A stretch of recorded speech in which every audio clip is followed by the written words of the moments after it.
Jobs in the economy. If we want a strong economy, if we want more jobs, we need to support public transit. Americans suffered a devastating blow when their economy imploded in 2008. And while the fortunes of the rich have more than rebounded, most Americans have not yet experienced an economic recovery, and too many are still employed 8 years later.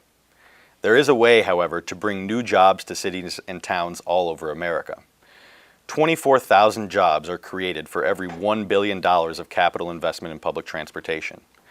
Every $1 billion spent on public transportation operations supports or creates more than 41,000 jobs.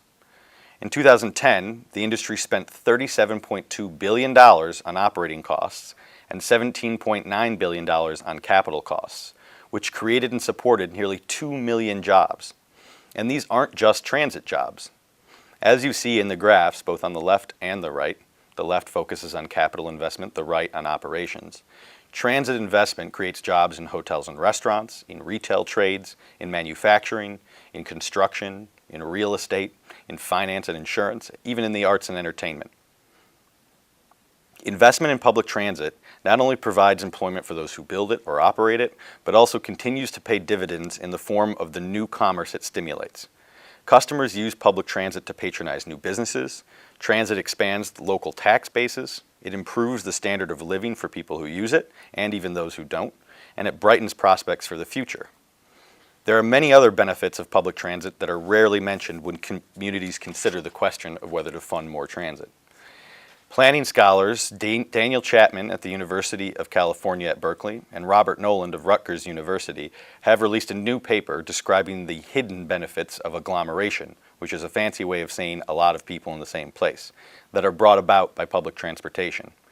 They believe that the hidden economic value of transit could run anywhere from $1.5 million to $1.8 billion a year, depending on the size of the city.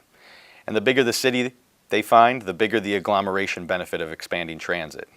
The authors say that as more people cluster in a city, more qualified workers are available to employers, and economic activity and wages increase.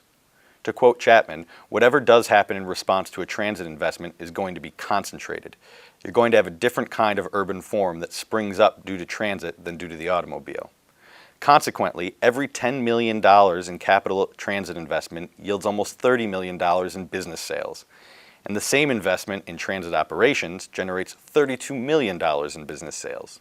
One CEO put it succinctly, capital investment historically creates jobs in any industry, but it's even more pronounced in public transportation because of the vast number of businesses directly impacted.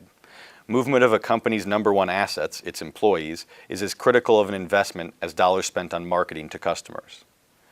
Public transportation is essential for economic growth in rural communities as well, increasing the customer base for local businesses, including the shopping malls, medical facilities, educational institutions. It can even facilitate tourism. The wheel below provides a vivid description of all the many advantages public transit provides a community, and all of them, not just the economic benefits, contribute to a vibrant business environment. These are just the tip of the iceberg of the many, many studies that have been done confirming that investment in public transit is the best possible way to bring jobs to any city or town and jumpstart its economy.